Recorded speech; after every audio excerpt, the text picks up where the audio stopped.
Welcome back to Viewer's Voice. For this episode, I want to talk about people pay what they don't have, as well as give yourself what others won't. Right. So I'm going to two in like one video pretty much, because they kind of go hand in hand, and I'm going to explain how in a second. Starting off with the first one, people pay what they don't have. You know how like you've given advice to somebody like a friend or something, and typically the words you're using in said advice is stuff that you wish someone told you or thing that you need to hear.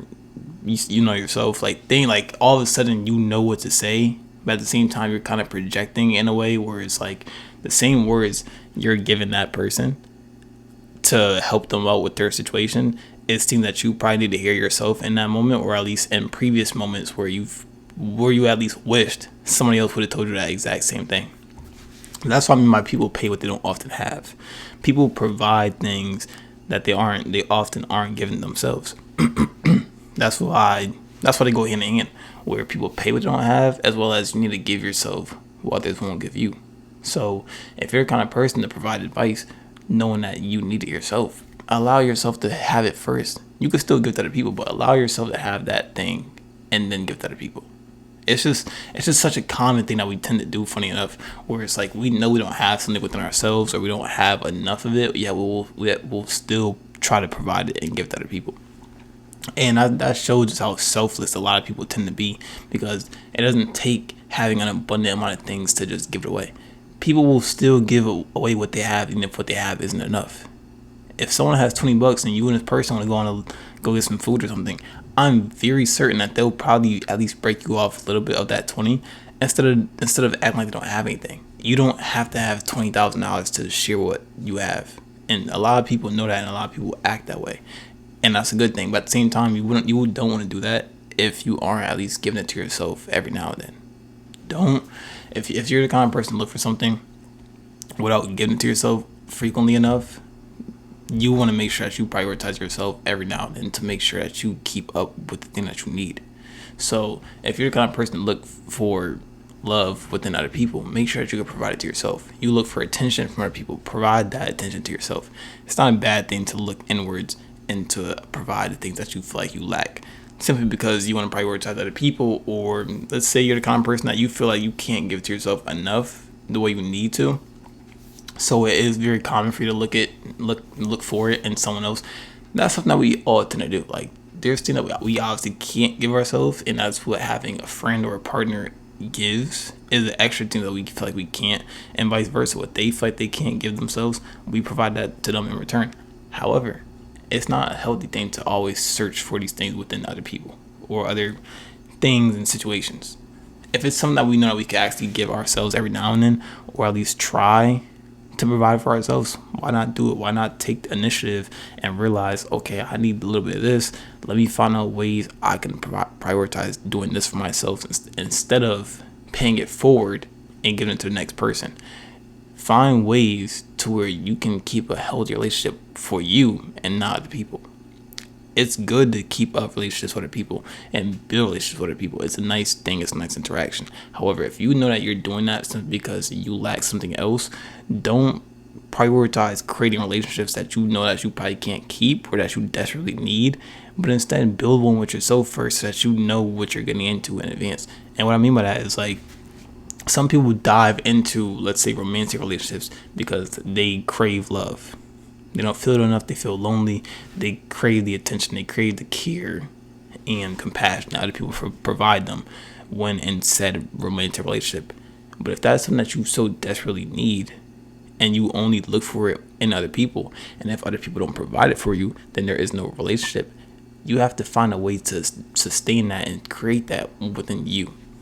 You can't constantly, and you shouldn't constantly, try to go out and find it within other people if you can't give it to yourself first. Once again, there are things that we just simply aren't that capable of doing for ourselves. We all have a flaw in some form or fashion, but at least try every once in a while.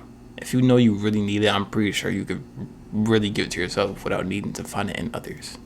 And at the same time, like I said, people often give what they don't have. The people that need the love the most probably are the ones giving it the most. So it makes sense as to how they end up in said relationships.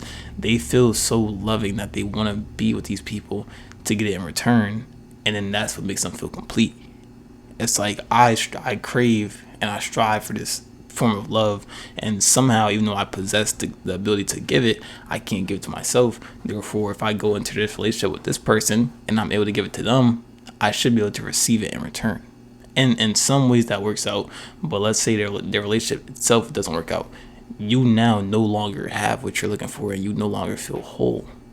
However, since you do have the capability to give it, and you possess the ability to give it to other people, and you possess it overall, you low-key possess it, or possess the ability to give it to yourself.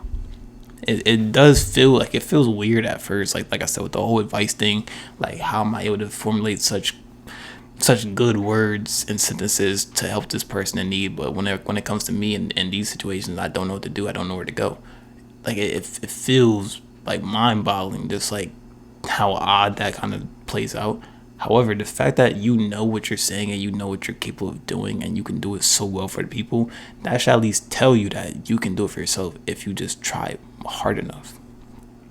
It's because, like I said, people are more selfless than they admit or than they know. So it's like it's very easier to lend a hand to other people than it is to lend to yourself.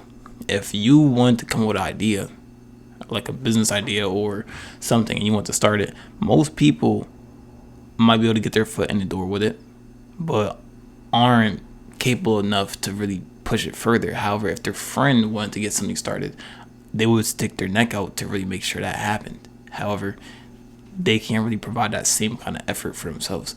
And it feels weird, like I said. How am I so selfless when it comes to this person? I can't do it for me, and it feels so hard to do it for me. Because, like I said, people don't like feeling selfish. People don't like feeling that if they do this for them, they're prioritizing the wrong thing. And it feels that way sometimes. Like, how am I able to forget about all these people and just focus on me and then blah blah blah? The thing is, you need to, and it's okay to do so. You should never feel guilty for putting yourself first, or for caring about yourself a lot more than you tend to do. I don't really like the idea of people caring for somebody else 10 times more than they do themselves. If it's someone that you really deeply care about and have a very intertwined relationship with, that's fair. But so long as they're also reciprocating that, so long as you could care about somebody else and they care about you, that's a good thing. But if you're the kind of person that just forgets about yourself and neglects yourself entirely just to care for the next person, you shouldn't do that. You shouldn't allow yourself to be where you are currently if it's not a good spot, but to uplift them to be 100 times ahead of you. Because let's say, like I said, if those relationships don't pan out the way you want them to pan out, this person is now at a better level than you are, simply because you pushed them there, but you couldn't push yourself to where you should have been the whole time. If you gave yourself the same amount of effort and grit that you were giving this person, and making sure that they succeeded on whatever they want to do, and pushed them and pushed all their limits and just really care for their goals the way they care about them, then it's like you would be on the same level if you did that for yourself. But people struggle to do that for themselves, honestly. And honestly, I mean, it depends on the person. The reasoning is always going to be different. Like, it's going to vary regardless. But it's just the people that tend to be more chronically online, I feel like, are the ones where it's like you absorb too much of worlds that aren't necessarily yours, to the point where it's like you forget your own reality. And what I mean by that is, like, think about it. Online, there's so many people that you come across and that you're going to meet day in and day out. Especially for the kind of person that wants to go out and meet these people. You can meet 100 people within a day. Or if you're more famous, or if you're more out there and outgoing, you might be able to meet 1,000 plus. So it's like, think about all these people and all their lives that you're interacting with, and that you can make a difference in, and that you probably are going to make a difference in, and prioritize these people. The more you become friends and befriend each and every one of them, to the point where it's like you've created a reality in which you are the center of it online. However, in your own reality, you don't even center yourself. That's problematic. So if you're the kind of person that just really thinks of all these people that you're meeting that don't know you IRL, and you're just making sure that they're good and making sure that all these things are happening in their lives instead of your own, it's going to create a problem for you, because that's not reality. That's not reality. People that you meet online are real people at the end of the day, of course, but they aren't going to contribute to the thing that you need day in and day out unless they share the same qualities and characteristics as you do. But a lot of people aren't built that way. A lot of people aren't built in a way that they want to reciprocate the same thing that they receive, let alone Some people aren't built in a way to where the thing that they hear are actually going to be ingrained into what they do.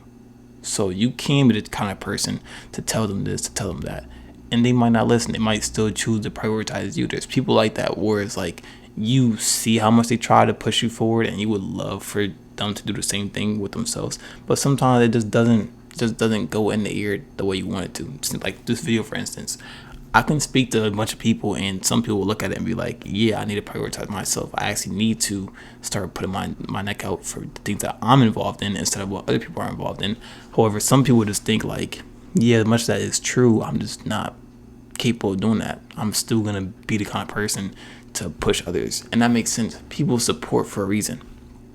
People are known for being supporters, and that's great. You are able to uplift people. You should feel proud of that. However, knowing that you possess such a strong quality and capability, you should also be able to support yourself and uplift yourself in ways that you do the same for others.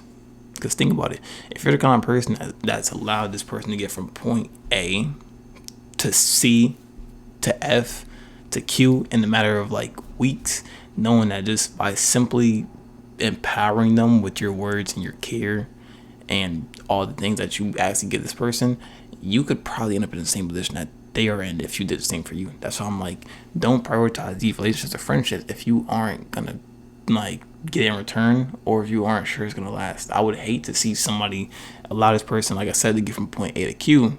Meanwhile, they're still at A or at best D maybe, and you're telling me that this person no longer shared their same relationship with you.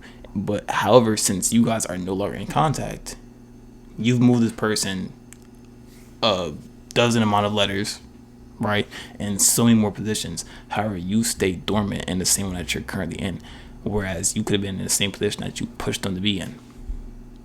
But that's why I'm just like, it goes hand in hand so well, because like people tend to pay what they don't have, as well as you need to start paying yourself what you don't have. If you constantly give the thing that you lack to the people, it's gonna put you at a deficit time and time again. And as much as that is very selfless and very kind of you to do, at the end of the day, you need to put yourself forward and do the same for yourself. But that's gonna be all for this video. I appreciate each and every you guys for listening. I'll see you guys in the next one.